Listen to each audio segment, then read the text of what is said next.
To home cooking daily. இன்றைக்கி நம்ம சப்பாத்திக்கு ஒரு அருமையான கிரேவி பண்ண போகிறோம். உருளைக்கிழங்கு கடல மாவு வச்சு ஒரு அருமையான கிரேவி பண்ண போகிறோம். அது எப்படின்னு பார்க்கலாம். மீடியம் சைஸ் உருளைக்கிழங்கு ரெண்டு பச்சை மிளகாய், கடல மாவு ஒரு கப்பு. கடல மாவு ஒரு கப்பு பத்தலைன்னா நான் திரும்பவும் போட்டுக்கலாம்.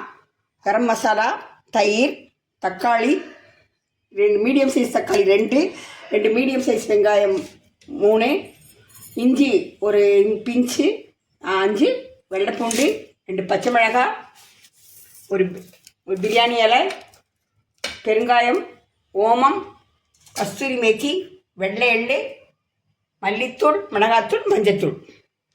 இப்போ எப்படி செய்கிறதுன்னு பார்க்கலாம். இதை அரைச்சிக்கணும். 2 பச்சை மிளகாய் போட்டு இந்த உருளைக்கிழங்கை அரைச்சிக்கணும். உருளைக்கிழங்கு ஜாஸ்தி வேண்டாம், சின்னதாக போட்டிங்கன்னா போதும், ஜாஸ்தி போடக்கூடாது. பச்சை உருளைக்கிழங்கு தான், வேகெல்லாம் வைக்கல.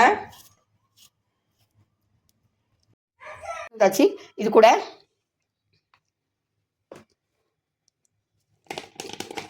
கால் ஸ்பூன் ஓமம்,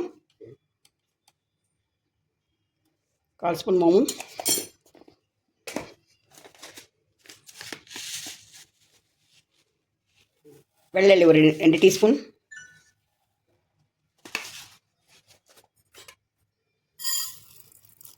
வெள்ளை போட்டிங்கன்னா டேஸ்டிங் நல்லாயிருக்கும்.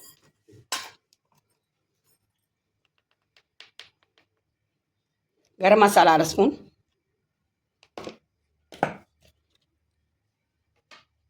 மஞ்சத்தூள் 1/4 ஸ்பூன்,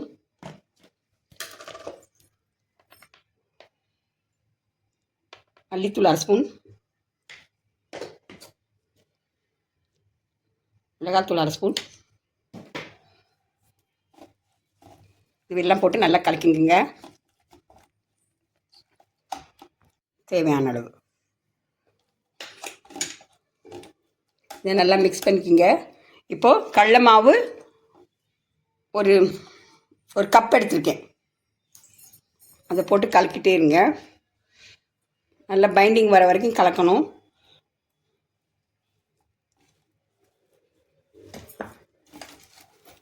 அளவுக்கு எண்ணெய் ஊற்றிக்கிங்க, அப்போ தான் பசுப்பு நல்லாயிருக்கும்.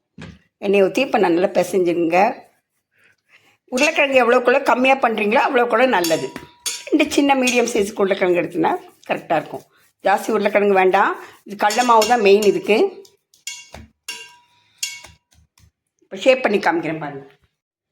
ரோல் பண்ணிக்கிட்டு இப்படி கோபுரம் மாதிரி இது பண்ணிக்கிங்க. இப்போ நம்ம ரெக்டாங்கிளில் பண்ண போகிறோம், முக்கோண வடிவத்தில். அதனால இது பண்ணி ஒரு 5 நிமிஷம் வச்சுக்கலாம். ஏன்னா எண்ணெய் ஊற்றுறதுனால பசு இருக்கும், அதனால் இது ஒரு 5 நிமிஷம் எடுத்து வச்சுக்கலாம். இப்போ நம்ம குழம்புக்கு தயாரிக்கலாம். இது 4-5 பூண்டு பல், வெங்காயம் 2 மீடியம் சைஸ் வெங்காயத்தை கட் பண்ணி வச்சுருக்கேன். இது ஒரு பச்சை மிளகாய் இது போட்டு நம்ம அரைச்சி வச்சுக்கலாம். உங்களுக்கு காரம் வேணுன்னா 2 பச்சை மிளகாய் போட்டுக்கலாம். நான் 1 தான் போட்டிருக்கேன், ஏன்னா அதுலேயும் போட்டிருக்கேன். அதையும் நம்ம நைஸாக அரைக்கக்கூடாது. ஒரு கால்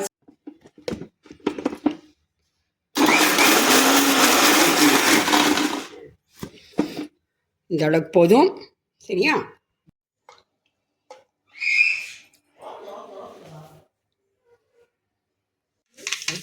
பிரியாணியில் நான் 1 ஸ்பூனு முழு மல்லியை இடித்து வச்சுருக்கேன். இது மல்லி ரொம்ப டேஸ்ட் கொடுக்கும். இந்த மல்லியை போட்டுக்குங்க. ஒரு பிஞ்சு வெங்காய பொடி போட்டு நல்லா வணக்கிக்கிங்க. வணக்கிட்டு இப்போது இஞ்சி, பூண்டு, வெங்காயம், பச்சை மிளகாய் அரைச்சி வச்சுருக்கோம், அந்த பேஸ்ட்டை போடணும்.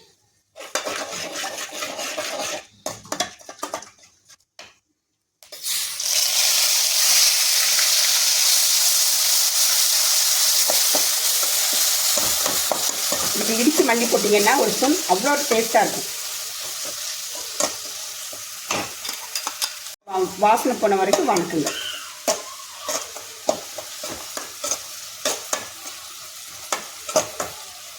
அதையும் போட்டுட்டு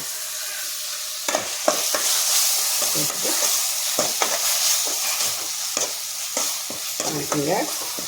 தக்காளி கொஞ்சம் நேரம் வணங்கட்டும்.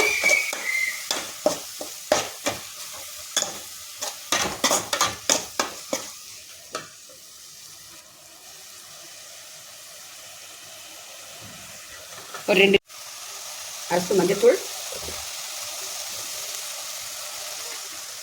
1 ஸ்பூன் மிளகாய்த்தூள், மல்லித்தூள். மசாலா கறி வைக்கக்கூடாது.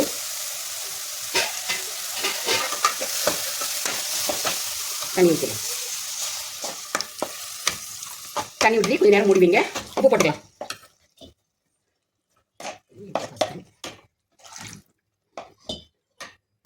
தண்ணி விட்டு ஒரு 10 நிமிஷம் மூடி வைக்கலாம். புளிக்காத தயிர் எடுத்துக்கோங்க. அதில் கரம் மசாலா 1 ஸ்பூன், கஸ்தூரி மேத்தி நல்லா போட்டு கலக்கி வைங்க. அந்த குழம்பு கொதிச்சதும் இதை நம்ம ஊற்றிக்கலாம். புளிக்காத தயிர் வேணும்.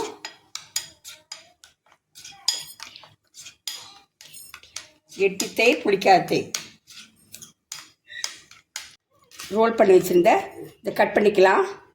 ரெக்டாங்கிள் ஷேப்பில் கட் பண்ணிக்கலாம்.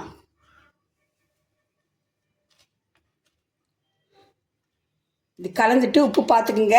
பத்தலைன்னா உப்பு போட்டுக்குங்க.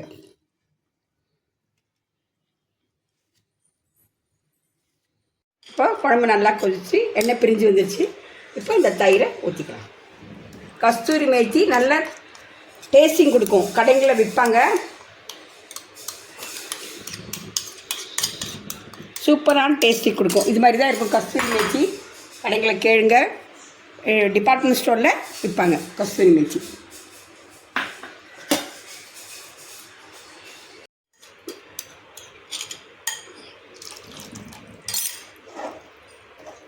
ரொம்ப ஹை ஸ்பீடில் வச்சு போட்டிங்கன்னா தயிர் ஒரு மாதிரி திரியாக போயிடும். லோ ஃப்ளேமில் வச்சு போடுங்க. இப்போ மூடி 5 நிமிஷம் வச்சிடலாம். கூட போடலாம். இல்லை கொஞ்சம் லைட்டாக வறுத்து போட்டிங்கன்னா இன்னும் டேஸ்ட் தரும். நான் இன்றைக்கி வறுத்து தான் போட போகிறேன். இல்லாட்டி தனியாக வேக வச்சு கூட இது போடலாம். ஒரு 5 நிமிஷம் வேக வச்சு போடலாம்.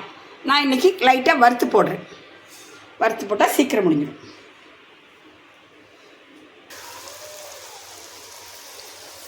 ரொம்ப வறுக்க வேண்டாம். லைட்டாக வறுத்து போடுங்க.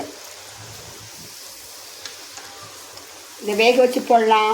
அப்படியே கூட போடலாம். நான் இன்றைக்கி லைட்டாக வறுத்து போடுறேன். சும்மா இவ்வளோ வறுத்தா போதும்.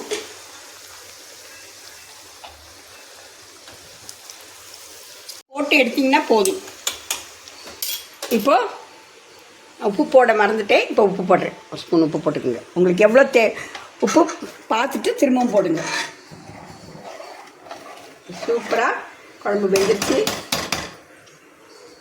பாருங்கள். இதை சும்மா லைட்டாக ஃப்ரை பண்ணி வச்சுருக்கேன். இதை அப்படியே போடுங்க. நீங்கள் அப்படியே போடலாம். ஃப்ரை பண்ணாமல் போடலாம். ஃப்ரை பண்ணியும் போடலாம். ஃப்ரை பண்ணால் ரொம்ப ஃப்ரை பண்ணக்கூடாது. ஓரளவுக்கு போட்டோன்னே எடுத்துடலாம்.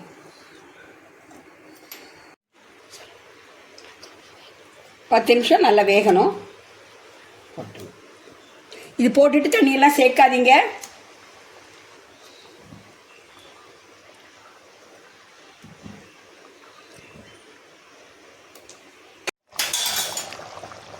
பாருங்கள் 10 நிமிஷம் ஆயிடுச்சு. நல்லா வந்துருக்கு. சூப்பராக வந்திருக்கு.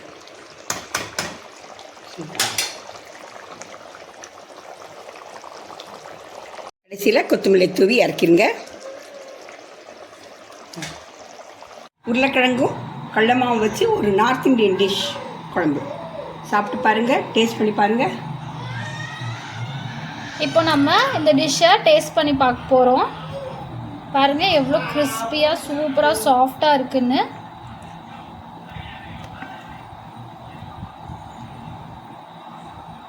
லைக் பண்ணுங்கள், ஷேர் பண்ணுங்கள், கமெண்ட் பண்ணுங்கள், மறக்காமல் சப்ஸ்கிரைப் பண்ணுங்கள். டேஸ்ட் பண்ணி பாருங்கள்.